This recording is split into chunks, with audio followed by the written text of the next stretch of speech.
Alors on a beaucoup parlé, Myriam, de notre système politique, comment ça se passe en démocratie. En Arabie Saoudite, c'est super simple.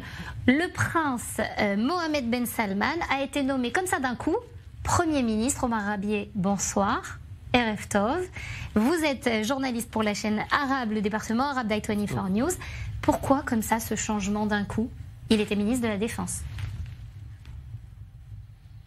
Il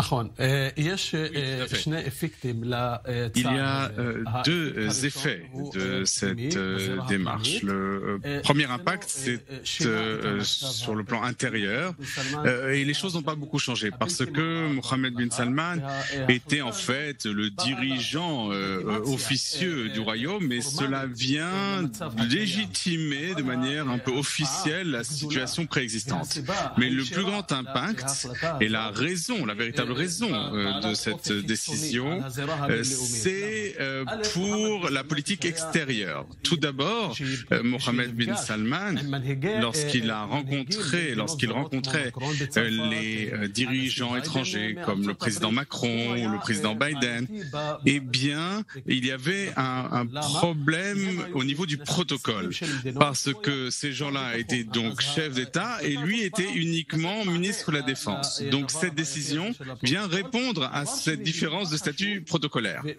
L'autre élément qui est très important et le moment choisi pour cette décision, c'est parce que aussi bien aux États-Unis qu'en France, il y a des procédures judiciaires dans le cadre de l'assassinat de Khashoggi. Et un juge américain a demandé au ministère des Affaires étrangères, au département d'État américain, est-ce que Mohammed bin Salman peut être traduit en justice aux États-Unis ou non? Eh bien, cette décision du roi vient mettre un terme à ce débat pour dire aux États-Unis que Mohammed bin Salman n'est pas seulement prince héritier, il n'est pas seulement un membre de la famille royale ou le ministre de la Défense de l'Arabie Saoudite, mais c'est un chef de gouvernement, ce qui veut dire qu'on ne peut pas le traduire en justice à l'étranger, qu'on ne peut pas le sanctionner.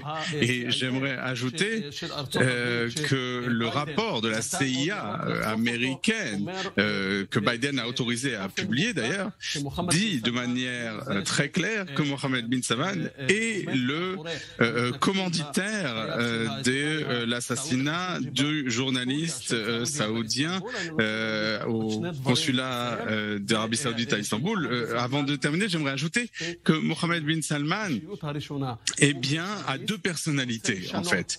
C'est quelqu'un qui c'est un réformateur. Il veut changer les choses. Il permet aux femmes de conduire, par exemple. Il ouvre des cinémas en Arabie Saoudite. Il investit dans le tourisme.